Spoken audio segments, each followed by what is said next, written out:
며느리 수지에게 문자가 왔습니다. 13만 원.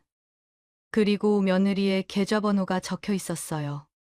그게 전부였습니다. 앞뒤 설명도 없이 그냥 금액과 계좌번호만요. 저는 무슨 뜻인지 전혀 알 수 없었습니다. 이게 뭐지? 며느리가 잘못 보낸 건가? 다른 사람한테 보낼 걸 나한테 보낸 건가? 아무리 생각해도 며느리가 다른 사람한테 보낼 문자를 저한테 잘못 보낸 것 같았습니다. 그래서 그냥 무시했어요. 다음 날 아침 며느리한테 전화가 왔습니다. 여보세요, 수지야, 무슨 일이야? 뭔가 짜증이 섞인 목소리였어요. 어머니, 왜 돈 안 보내셨어요? 제가 보낸 문자 못 보셨어요? 무슨 돈? 무슨 문자? 며느리가 한숨을 쉬며 대답했습니다. 어제 문자 드렸잖아요. 13만 원이요. 계좌번호도 보내드렸는데요. 저는 혼란스러웠습니다. 아, 그 문자? 그게 무슨 돈인데? 잘못 보낸 거 아니었어? 설명이 하나도 없던데. 며느리가 당연하다는 듯이 말했어요. 저번 달에 저희 집에서 손자 봐주실 때 쓰신 전기세랑 수도세요. 계산해서 보내드린 거예요. 순간 저는 귀를 의심했습니다. 뭐? 전기세랑 수도세? 네. 저번 달 전기세랑 수도세가 너무 많이 나왔어요. 저희 집 원래 그렇게 많이 안 나오는데 어머니가 계시니까 확실히 더 많이 나왔어요. 그리고 저번에 보니까 보일러도 엄청 틀어놓으셨던데요. 26도나 틀어놓으셨잖아요. 며느리 목소리에 불만이 가득했습니다. 어머님 집이 아니라고 너무 막 쓰시는 거 아니에요? 농담처럼 말했지만 분명히 비난하는 말투였습니다. 제가 남의 집에서 함부로 전기를 쓴 것처럼 말하는 거였어요. 저는 화가 났습니다. 바쁘다고 부탁해서 손자를 돌봐준 건데 전기세, 수도세를 청구하는 게 이게 말이 되는 소리인가요? 수지야, 내가 네 아들 봐주느라 너희 집 간 건데 이렇게까지 해야 되니? 며느리가 차가운 목소리로 대답했습니다. 어머니, 손자 봐주시는 건 당연한 거예요. 저희가 바쁘면 가끔 봐주시는 게 그게 뭐가 그렇게 대단한 일이에요? 할머니가 손주 봐주는 거 당연하잖아요. 어쨌든 13만 원 얼른 보내주세요. 문자로 알려드린 계좌번호로 빨리 보내주세요.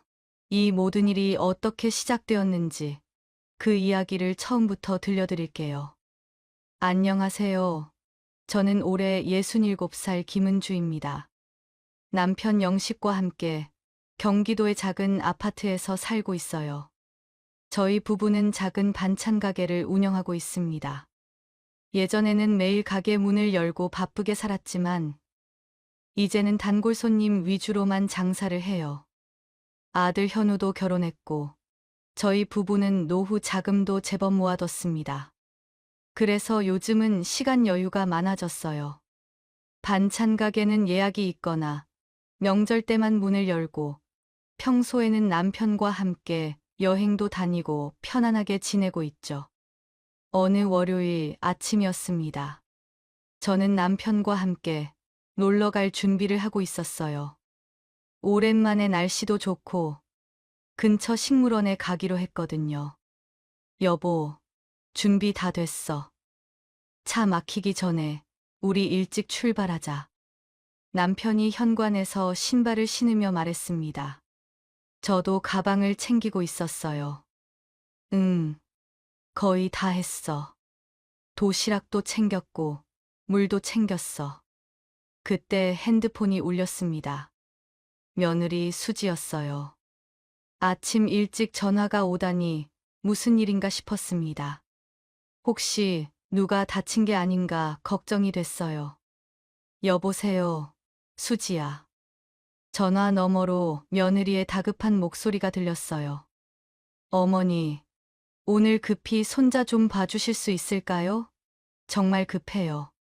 갑자기 회사에서 출장을 가게 됐는데 애 맡길 데가 없어서요. 저는 잠시 망설였습니다. 오늘은 남편과 약속이 있었거든요. 하지만 며느리 목소리가 정말 급해 보였어요. 며느리가 다시 말했습니다. 어머니, 정말 죄송한데 방법이 없어요. 오늘 하루만 제발 부탁드려요. 회사 일이라서 정말 안 가면 안 돼요. 목소리에 절박함이 묻어났습니다. 저는 남편을 봤어요. 남편이 어쩔 수 없다는 표정으로 고개를 끄덕였습니다. 남편도 상황을 이해하는 것 같았어요. 알았어. 그럼 내가 갈게. 몇 시까지 가면 돼? 며느리가 안도하는 목소리로 대답했어요. 지금 바로 와주시면 돼요. 정말 감사합니다. 어머니. 전화를 끊고 저는 한숨을 쉬었습니다. 남편이 위로하듯 말했어요. 할 수 없지. 식물원은 다음에 가면 되지 뭐. 저는 고개를 끄덕이며 가방을 다시 챙겼습니다. 식물원 대신 아들네 집으로 가야 했죠.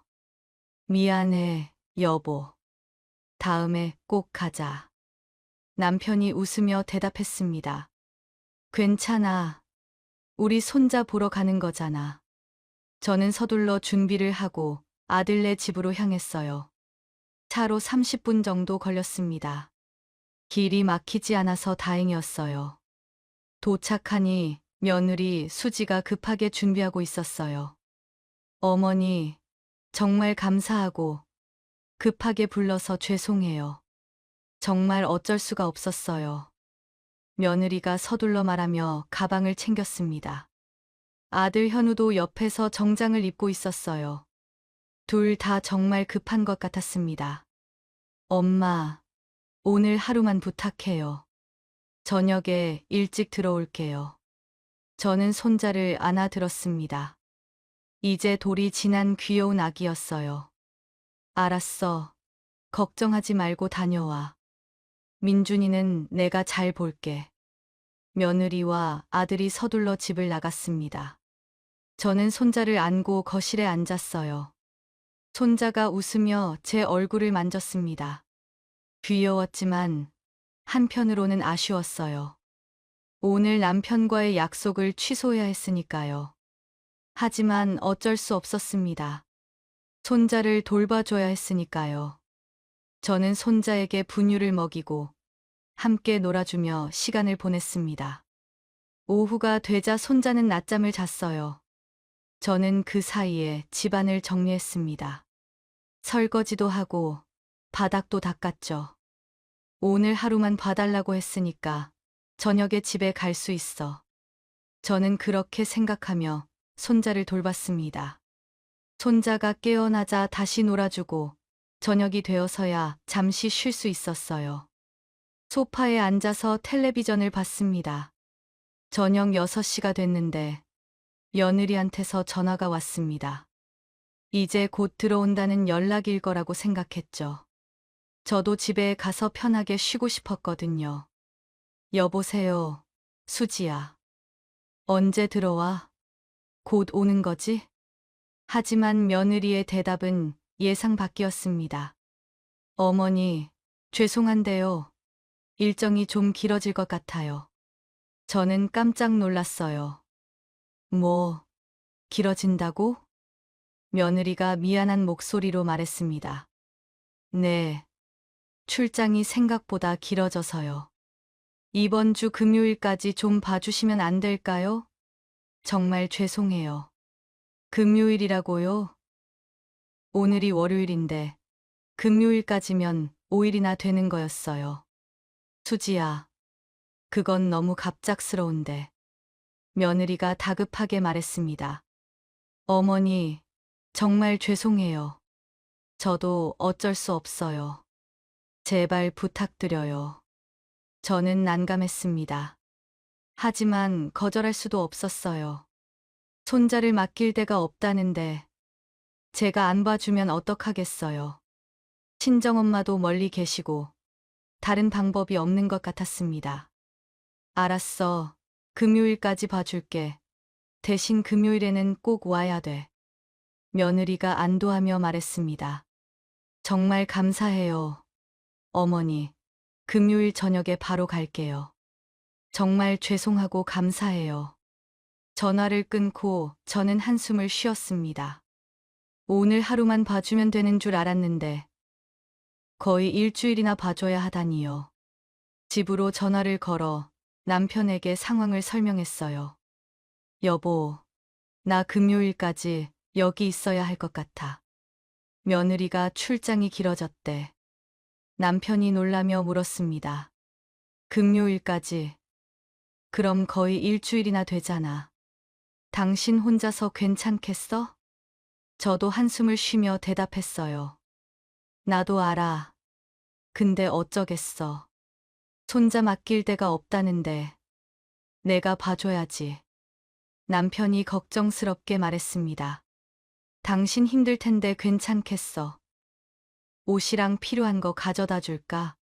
저는 괜찮다고 대답했지만 사실 걱정이 됐습니다. 5일 동안 손자를 혼자 돌봐야 한다니요. 쉬운 일이 아니었어요. 괜찮아. 할 수 있어. 손자인데 뭐. 그렇게 저는 아들네 집에서 일주일을 보내게 됐습니다. 남편과의 여행도, 반찬 가게, 일도 다 미뤄야 했어요. 그날부터 정말 바쁜 나날이 시작됐습니다. 저는 매일 아침 일찍 일어나야 했어요. 손자가 새벽에 일어나서 울었거든요. 아기들은 시간 개념이 없으니까 새벽이고 뭐고 배고프면 우는 거죠. 분유를 타서 먹이고 기저귀를 갈아주고 다시 재우는 일. 그게 매일 반복됐어요. 손자를 재우고 나면 저도 다시 자려고 했지만 이미 잠이 깬 상태라 쉽게 잠들지 못했습니다. 낮에는 손자를 돌보느라 정신이 없었습니다. 놀아주고 밥 먹이고 낮잠 재우고 다시 놀아주는 일의 연속이었죠.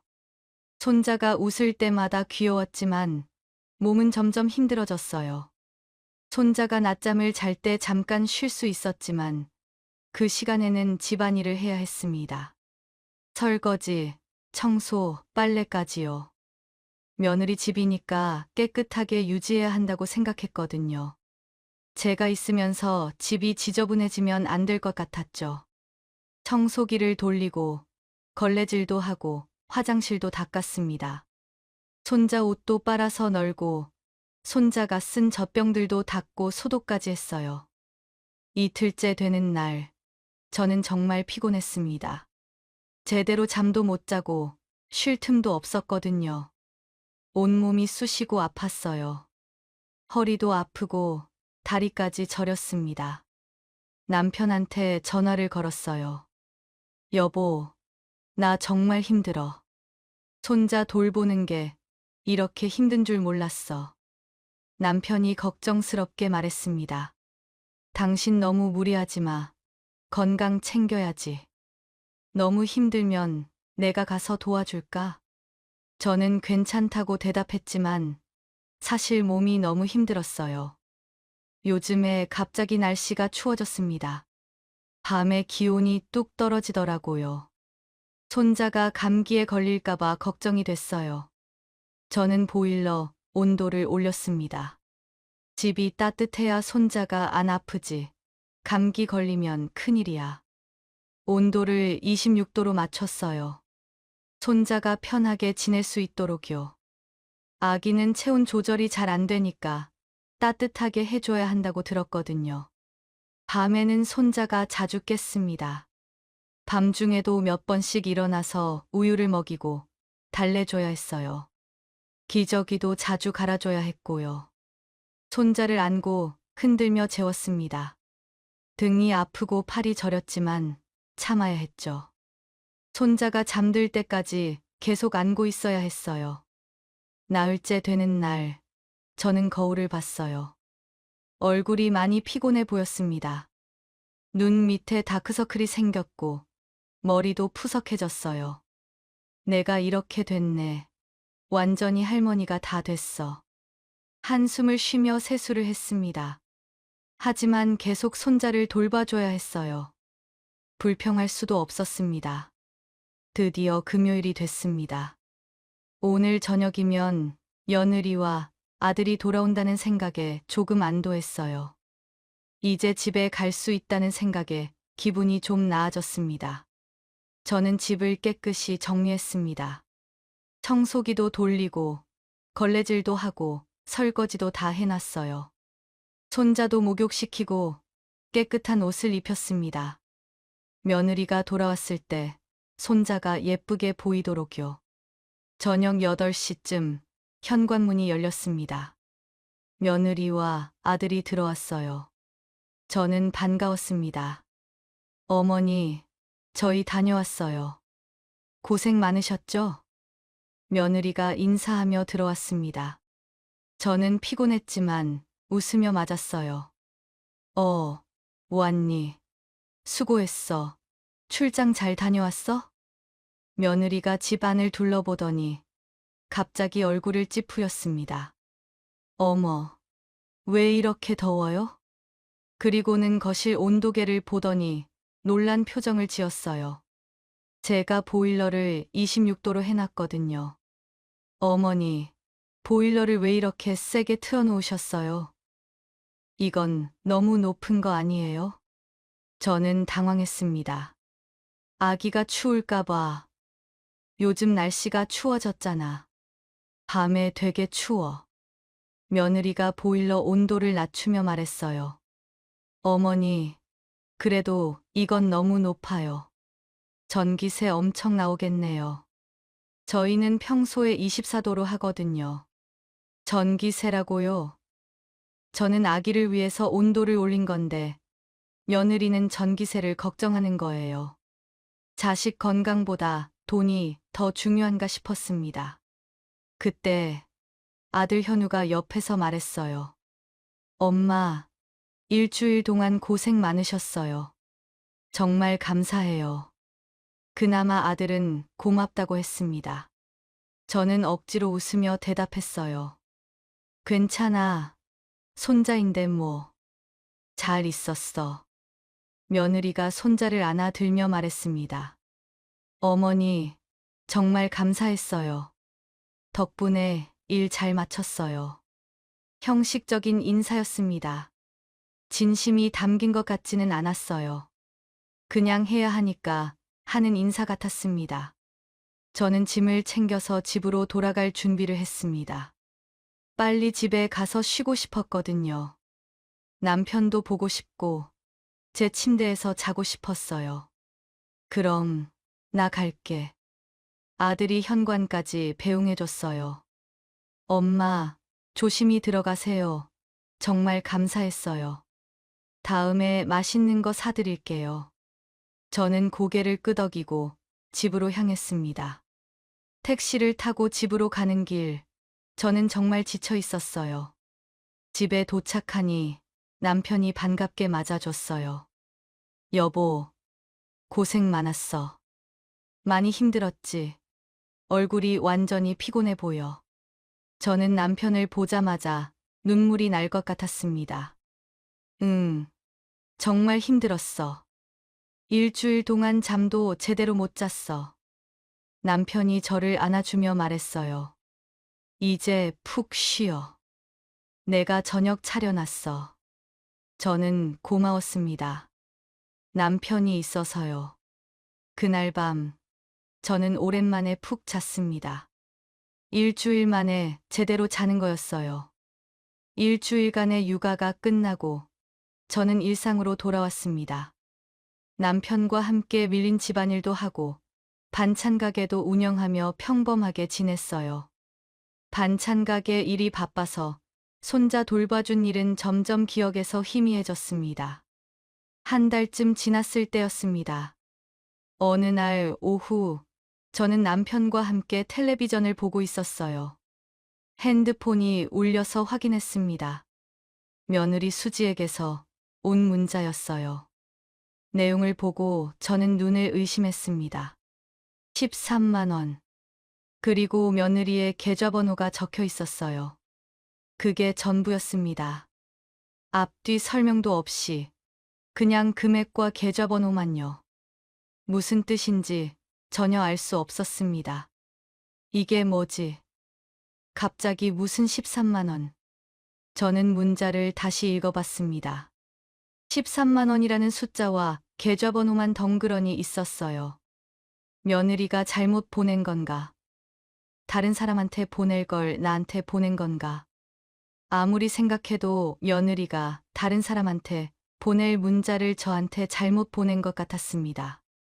그래서 그냥 무시했어요. 나중에 며느리가 알아서 연락할 거라고 생각했죠. 다음 날 아침, 저는 평소처럼 반찬 가게 준비를 하고 있었습니다. 오늘은 단골 손님이 반찬을 주문했거든요. 김치도 담그고 나물도 무쳐야 했어요. 여보, 배추 좀 씻어줘. 김치 담가야 해. 남편한테 부탁하고 저는 양념을 준비했습니다. 그때 핸드폰이 울렸어요. 며느리였습니다. 여보세요. 수지야. 무슨 일이야? 며느리의 목소리가 들렸어요. 뭔가 짜증이 섞인 목소리였습니다. 기분이 안 좋은 것 같았어요. 어머니, 왜 돈 안 보내셨어요? 제가 보낸 문자 못 보셨어요? 저는 어리둥절했어요. 무슨 소리를 하는 건지 이해가 안 됐습니다. 무슨 돈, 무슨 문자. 며느리가 한숨을 쉬며 대답했습니다. 어제 문자 드렸잖아요. 13만 원이요. 계좌번호도 보내드렸는데요. 저는 더 혼란스러웠습니다. 아, 그 문자. 그게 무슨 돈인데. 잘못 보낸 거 아니었어. 설명이 하나도 없던데.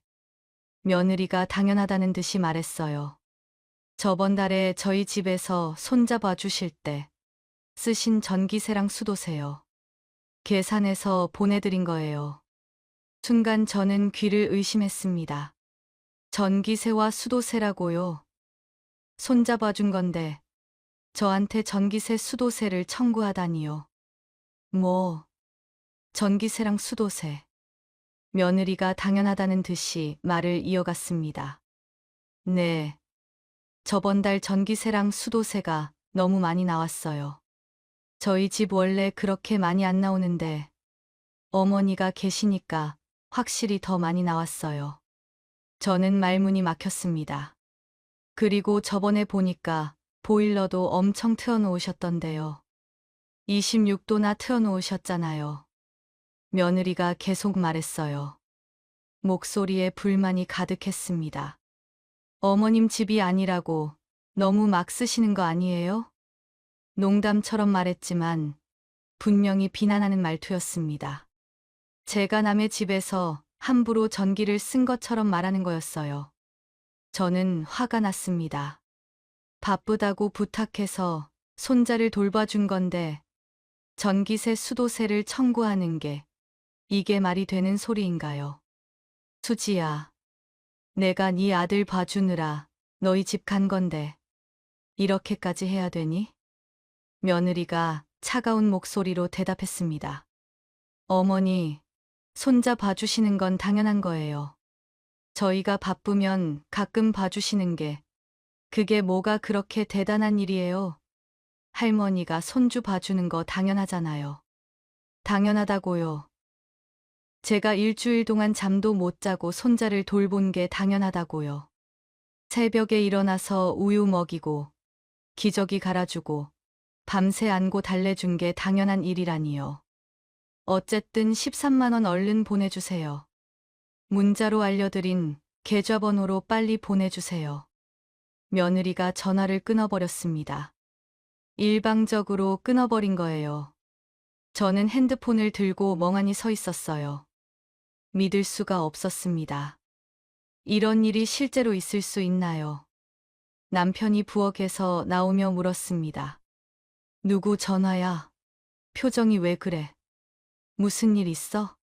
저는 남편한테 모든 걸 설명했어요. 며느리가 전기세 수도세를 청구했다고 13만 원을 보내라고 했다고요. 손자 봐주는 게 당연하다고 했다고요. 남편이 듣더니 화를 냈습니다. 얼굴이 빨개지며 소리를 질렀어요. 뭐, 그게 무슨 소리야?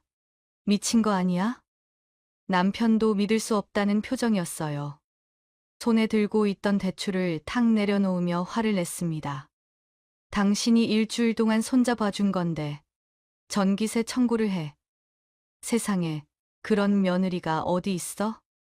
남편이 분노했습니다. 저도 화가 났지만 남편이 더 화를 내는 것 같았어요. 앞으로는 절대 봐주지 마. 그리고 그 돈 절대 보내지 마. 저도 같은 생각이었어요. 하지만 마음 한편으로는 복잡했습니다. 돈 얼른 달라고 며느리가 계속 연락할 것 같았거든요. 근데 여보, 그냥 보내줄까? 13만 원이면 그렇게 큰 돈도 아닌데. 남편이 제 말을 끊었습니다. 단호한 목소리로 말했어요. 안 돼. 그걸 왜 보내줘? 당신이 손잡아 준 것도 제대로 감사 인사 못 받았잖아. 그런데 돈을 보내주면 당연하게 생각해서 앞으로 또 이런 일 생길 거야. 절대 보내지 마. 남편 말이 맞았습니다. 저는 고개를 끄덕였어요. 알았어. 안 보낼게. 당신 말이 맞아. 하지만 마음은 편치 않았습니다. 그날 저녁, 저는 잠을 이룰 수 없었습니다. 손자 봐주는 건 당연하다는 말이 계속 귓가에 맴돌았거든요. 천장만 바라보며 뒤척였습니다. 다음 날 아침, 저는 남편한테 말했습니다. 밤새 생각한 끝에 결심한 거였어요. 여보, 나도 육아비 받아야겠어. 남편이 놀라며 물었어요. 수저를 들고 있다가 멈췄습니다. 육아비, 며느리한테? 저는 고개를 끄덕였습니다. 단호한 목소리로 말했어요. 응. 주변의 친구들 보니까 손잡아주면 육아비 받더라고. 한 달에 얼마씩 받으면서 봐주던데. 나도 공짜로 봐주지 말고 정당하게 육아비 받아야겠어. 며느리가 전기세도 청구하는데 나도 당연히 받아야지. 남편이 잠시 생각하더니 고개를 끄덕였어요. 웃으면서 말했습니다. 그래. 좋은 생각이야. 당신이 힘들게 일한 건데 당연히 돈을 받아야지. 며느리가 그렇게 나오는데 우리도 똑같이 해야지. 저는 육아비를 계산하기 시작했습니다. 핸드폰으로 최저시급을 검색했어요. 요즘 최저시급이 1030원이니까 계산하기 편하게 10,000원으로 계산하면 하루에 24시간씩 5일이면 120시간이었죠. 정확히 계산하니 120만 원이 나왔습니다. 저는 핸드폰을 꺼내서 며느리한테 먼저 13만 원을 이체했어요. 일단 며느리가 요구한 돈부터 보내자. 그래야 내 돈도 당당하게 받을 수 있지. 이체를 완료하고 이번에는 며느리와 아들 현우 둘 다에게 문자를 보냈습니다. 문자를 작성하면서 손이 떨렸지만 단호하게 보냈어요. 저번 달 손자 봐준 거 시급으로 계산해봤어. 시급 10,000원 기준으로 총 120만 원. 며느리가 저한테 보낸 것처럼 계좌번호도 같이 문자를 보내고 저는 한숨을 쉬었어요. 아들한테도 보낸 이유는 아들도 이 사실을 알아야 할 것 같아서였습니다. 현우는 어릴 때부터 효자였고 저한테 이렇게 할 아이가 아니었습니다. 분명히 며느리 혼자 생각해서 한 일일 거예요. 아들은 분명 아무것도 모를 거라고 생각했습니다. 10분쯤 지났을까요? 아들한테서 전화가 왔습니다. 예상했던 일이었어요. 엄마. 현우의 목소리가 놀라 있었어요. 당황한 목소리였습니다. 엄마, 이게 무슨 문자예요? 120만 원이요? 저는 차분하게 모든 일을 설명했습니다. 며느리가 전기세, 수도세 13만 원을 청구했다는 것, 손자 봐주는 게 당연하다고 했다는 것, 그래서 저도 육아비를 계산했다는 것까지 차근차근 말했어요. 현우가 믿을 수 없다는 목소리로 말했습니다. 네, 뭐라고요? 수지가 엄마한테 그런 문자를 보냈어요? 저는 조용히 대답했어요. 목소리가 떨렸지만 최대한 침착하게 말했습니다. 응. 어제 전화해서 돈 보내라고 재촉까지 했어. 그래서 나도 육아비 계산해서 청구한 거야. 현우가 분노했습니다. 아들이 이렇게 화내는 건 처음 들었어요. 이럴 수가. 엄마, 정말 죄송해요. 저는 전혀 몰랐어요. 수지가 그런 짓을 했다니 믿을 수가 없어요. 아들이 진심으로 사과했습니다. 목소리에서 미안함이 느껴졌어요. 엄마가 육아 도와주시는 게 얼마나 감사한 일인데 어떻게 엄마한테 그렇게 할 수 있어요. 정말 죄송합니다. 제가 잘못 가르쳤어요. 저는 아들이 사과하는 게 마음 아팠어요. 아들 잘못이 아니니까요. 며느리가 한 일인데요. 현우야, 너는 잘못한 거 없어. 너가 사과할 일이 아니야. 현우가 단호한 목소리로 말했습니다. 엄마, 제가 120만 원 바로 보내드릴게요. 정말 죄송해요. 제가 제대로 신경 못 써서 이런 일이 생겼어요. 저는 고개를 저으며 말했어요. 전화기 너머로 말했지만 단호하게 말했습니다. 아니야. 너 말고 수지한테 받을 거야. 너도 알고 있어야 될 것 같아서 문자 보낸 거야. 현우가 잠시 침묵하더니 알겠다고 대답했습니다.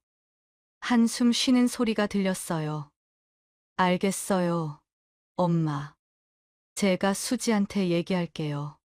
정말 죄송해요. 전화를 끊고 저는 한숨을 쉬었습니다. 아들은 착한 아이예요. 하지만 며느리는 달랐습니다. 며느리가 어떻게 나올지 궁금했어요. 30분쯤 지났을 때 며느리한테서 전화가 왔습니다. 여보세요. 며느리의 목소리가 화가 나 있었습니다. 목소리가 떨리고 있었어요. 저는 며느리가 분명히 화를 낼 거라고 예상하고 있었습니다. 어머니, 이게 뭐예요? 120만 원이요? 육아비라니요. 저는 차분하게 대답했어요. 최대한 침착하게 말했습니다. 나도 내 시급 계산해서 너한테 청구한 거야.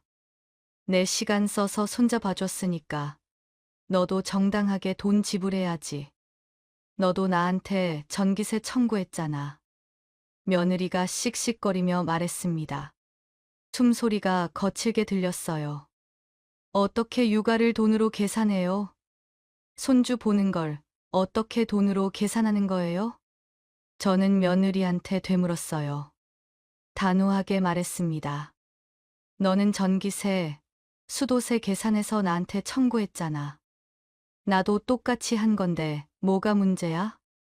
며느리가 말문이 막힌 듯 잠시 침묵했습니다. 전화기 너머로 숨소리만 들렸어요. 그리고는 다시 화를 내며 말했어요. 어머니, 정말 이 돈 받으실 거예요? 저는 목소리가 떨리지 않도록 신경 쓰며 대답했어요. 당연하지. 받을 거야. 너도 나한테 받았잖아. 며느리가 협박하듯 말했습니다. 목소리가 차갑게 변했어요. 그럼 저희는 끝이에요. 앞으로 손자 보여주지도 않을 거고 연락도 안 드릴 거예요. 그래도 정말 받으실 거예요? 저는 화가 났습니다. 손자를 볼모로 협박하다니요. 좋아. 나 손자도 안 보고 너랑도 연락 안 해도 돼. 돈 보내고 앞으로 우리 보지 말자. 며느리가 당황한 듯 말했어요. 목소리가 조금 흔들렸습니다. 앞으로 손자 못 보신다니까요. 정말 그러실 거예요? 저는 단호하게 대답했습니다. 더 이상 흔들리지 않았어요. 그래, 정말이야. 돈 보내. 나도 너한테 전기세 보냈잖아. 너도 나한테 육아비 보내야지. 그리고 전화를 끊어버렸습니다. 더 이상 들을 필요가 없었거든요. 남편이 옆에서 걱정스럽게 물었어요. 제 얼굴을 들여다보며 말했습니다. 당신, 괜찮아. 앞으로 손자 안 보여준다는 거 아니야? 저는 쓴웃음을 지으며 대답했습니다. 괜찮아. 이렇게까지 하면서 손자 볼 필요 없어. 며느리가 저렇게 나오는데 내가 왜 굽신거려야 해? 사실 마음이 아팠습니다. 손자를 이제 못 본다니요. 손자 얼굴이 떠올랐어요. 하지만 며느리의 태도를 용납할 수 없었죠.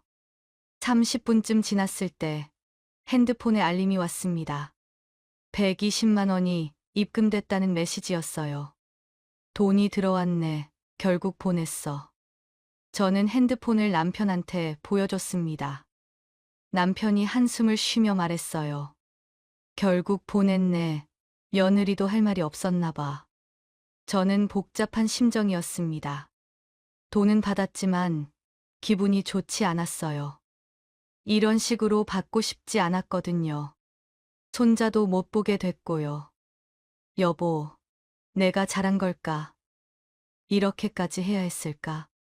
남편이 제 손을 잡아주며 말했습니다. 따뜻한 손이었어요. 당신 잘했어. 당연히 받아야 할 돈이야. 며느리가 먼저 시작한 일이잖아. 당신 잘못 없어. 저는 고개를 끄덕였지만 마음 한편으로는 허전했습니다.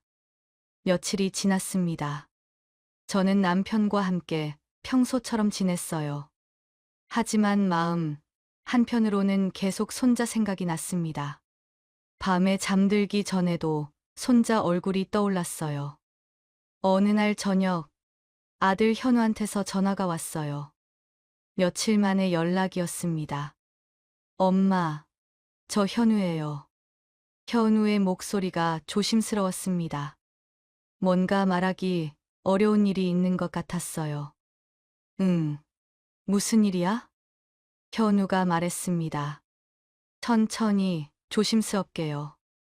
엄마, 수지한테 얘기 들었어요. 저번 일 말이에요. 제가 다 죄송해요. 저는 듣고 있었습니다. 아들이 계속 말했어요.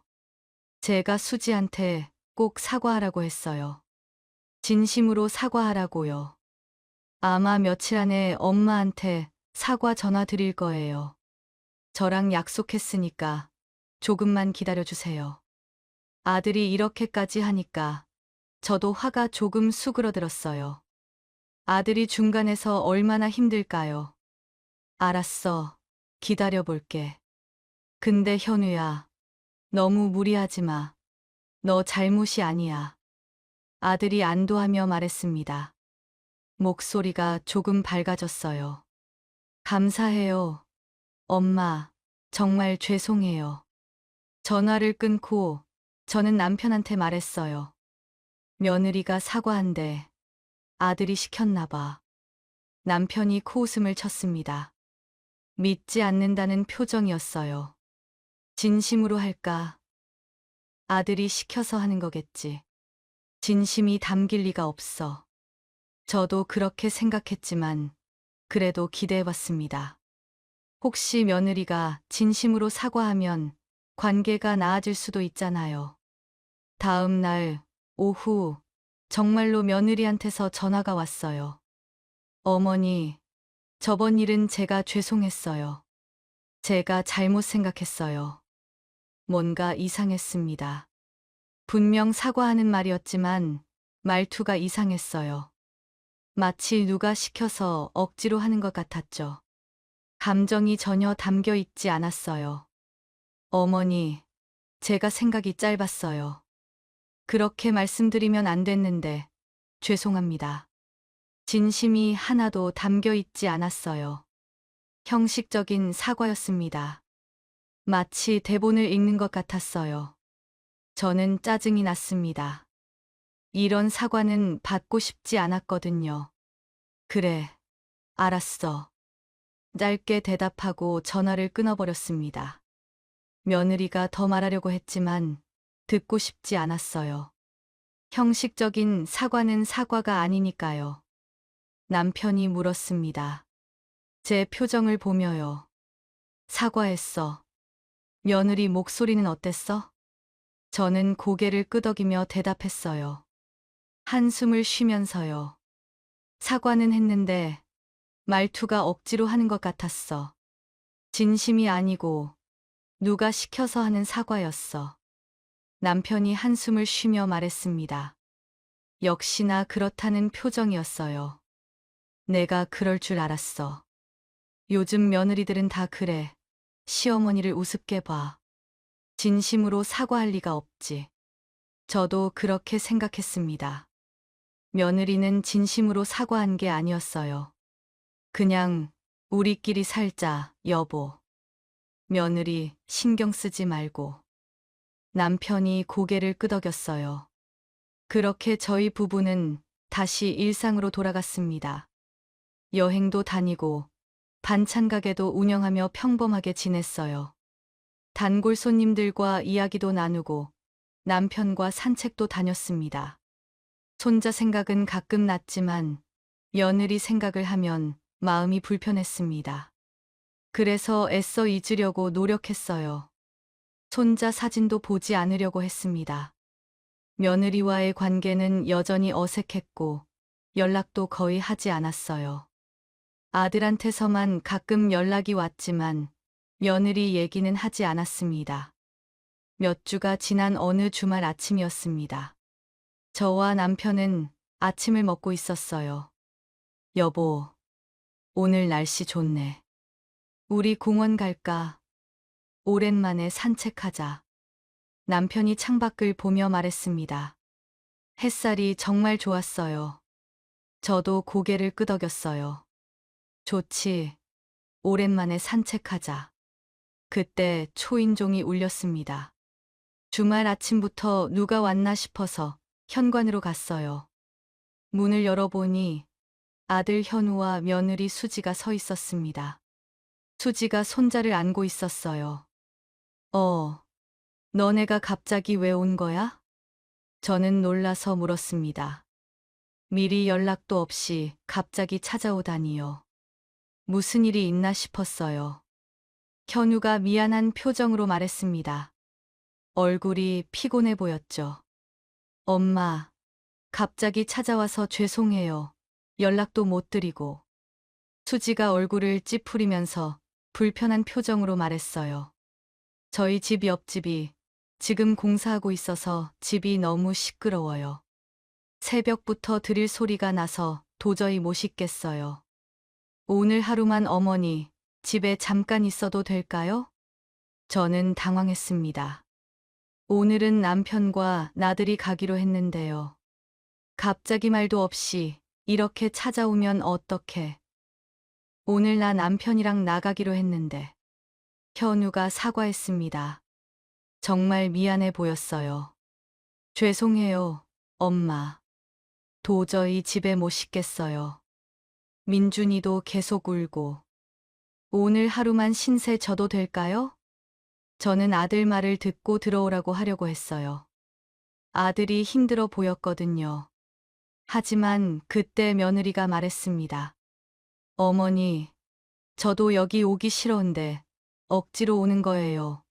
억지로요. 불편한 표정으로 비꼬듯이 말하는 거였어요.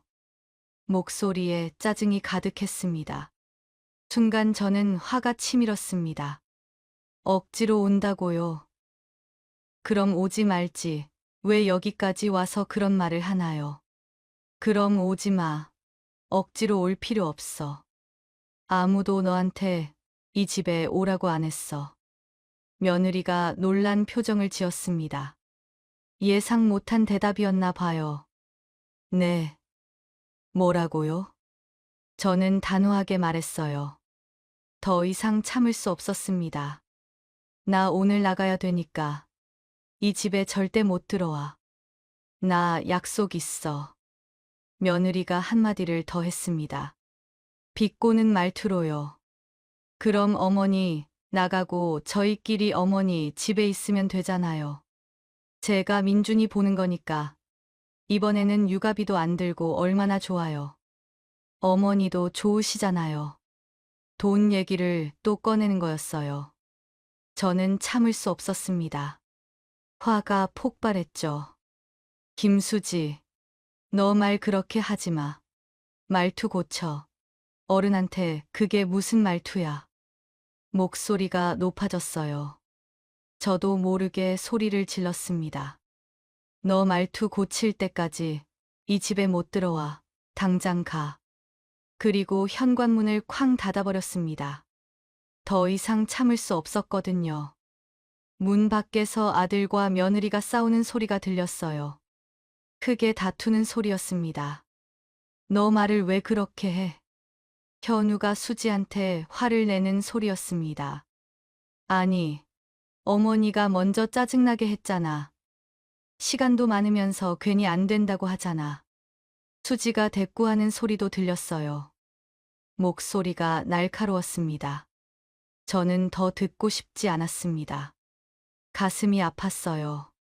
방으로 들어가서 문을 닫아버렸어요. 귀를 막고 싶었죠. 남편이 따라 들어와서 걱정스러운 표정으로 물었습니다. 무슨 일이야? 밖에 애들 온 거 아니야. 왜 안 들어오고 밖에서 싸워? 저는 남편한테 모든 일을 설명했습니다. 며느리가 억지로 온다고 했다는 것, 돈 얘기를 또 꺼냈다는 것까지 다 말했어요. 남편이 화를 내며 말했습니다. 주먹을 불끈 쥐면서요. 잘했어. 그런 취급 받으면서 손자 봐줄 필요 없어. 봐줘도 당연한 줄 알아. 저는 고개를 끄덕였습니다. 남편 말이 맞았어요. 하지만 마음은 아팠습니다. 한참이 지나고 조용해졌습니다. 저는 커튼을 살짝 들추고 창밖을 내다봤어요. 아들과 며느리가 유모차를 끌고 아파트 정문 밖으로 나가고 있었습니다. 멀어져 가는 뒷모습이 보였어요. 창밖으로 아들, 가족이 점점 멀어져 갔습니다. 저는 그 모습을 한참 바라봤어요. 처음에는 제가 손자를 봐주면 고마워할 줄 알았습니다. 일주일 동안 손자를 돌봐주면 며느리가 감사해할 거라고 생각했어요. 하지만 며느리는 당연하게 생각했어요. 전기세, 수도세까지 청구하고 육아비 얘기를 비꼬면서요. 제가 돈을 받고 일하는 사람처럼 대했습니다. 할머니가 아니라 고용된 사람처럼요. 남편이 저를 보며 걱정스럽게 물었습니다. 당신, 괜찮아? 많이 속상하지? 저는 고개를 저으며 대답했습니다. 쓴웃음을 지으면서요. 괜찮아. 우리끼리 잘 살면 돼. 내가 그런 취급을 받을 필요 없어. 남편이 제 손을 잡아주며 말했어요. 그래. 우리끼리 행복하게 살자. 당신 건강이 더 중요해. 저는 창문을 닫았습니다. 이제 더 이상 아들, 가족의 뒷모습을 볼 필요가 없었어요. 저희 부부는 집을 나섰습니다. 공원으로 향하는 길, 저는 마음이 한결 가벼워졌어요. 무거웠던 짐을 내려놓은 기분이었습니다. 손자는 보고 싶지만 며느리한테 무시당하면서까지 봐줄 필요는 없죠. 제가 왜 그런 대우를 받으면서까지 손자를 봐줘야 할까요? 저도 사람이고, 저도 존중받아야 합니다. 저는 제 노후가 더 중요하다는 걸 깨달았어요. 남편과 함께 행복하게 사는 게 우선이었습니다. 손자도 중요하지만 제 인생이 더 중요했어요. 공원에 도착해서 벤치에 앉았습니다. 날씨가 정말 좋았어요. 햇살이 따뜻하고 바람도 시원했습니다. 여보, 다음 주에 여행 갈까? 강원도 쪽으로 단풍도 보고. 남편이 제안했습니다. 저는 환하게 웃으며 대답했어요. 좋아. 가자. 우리 둘이서 오랜만에 여행 가자. 공원에는 많은 사람들이 산책하고 있었습니다. 가족들도 보였고, 노부부들도 보였어요. 아이들이 뛰어노는 모습도 보였습니다. 저희도 저렇게 행복하게 살면 되는 거예요. 손자 눈치 보지 않고, 며느리 눈치 보지 않고요. 우리 둘이서 행복하게 살면 되는 거예요. 바람이 불었습니다. 시원하고 기분 좋은 바람이었어요. 해가 따뜻하게 내리쬐고 있었습니다. 저는 남편과 함께 벤치에 앉아서 한참을 쉬었어요. 아무 말도 하지 않고 그냥 옆에 있는 것만으로도 행복했습니다. 이제는 우리 시간이에요. 손자도 중요하지만 제 인생이 더 중요합니다. 며느리가 언젠가 알게 될 거예요. 시어머니의 도움이 얼마나 소중한지요. 할머니가 손자를 돌봐주는 게 얼마나 감사한 일인지요. 하지만 그때는 이미 늦을 거예요. 저는 더 이상 당연하게 여겨지는 삶을 살지 않을 거니까요. 제 시간을, 제 노후를 소중하게 지킬 거니까요. 남편과 저는 벤치에서 일어났습니다. 산책을 계속하기 위해서요. 공원을 천천히 걸으면서요. 저희는 천천히 걸어갔습니다. 손을 꼭 잡고 서로를 의지하면서요. 저는 생각했습니다. 주는 것이 당연해지면 고마움이 사라진다는 것. 내 노후는 내가 지켜야 한다는 것. 그리고 가장 소중한 건 내 옆에 있는 사람이라는 것을요. 이제 우리 인생은 우리가 만들어가는 겁니다. 누구의 눈치도 보지 않고 우리가 원하는 대로요. 지금까지 이야기 들어주셔서 감사합니다. 구독과 좋아요 부탁드려요. 여러분의 작은 관심 하나하나가 제게 큰 힘이 됩니다.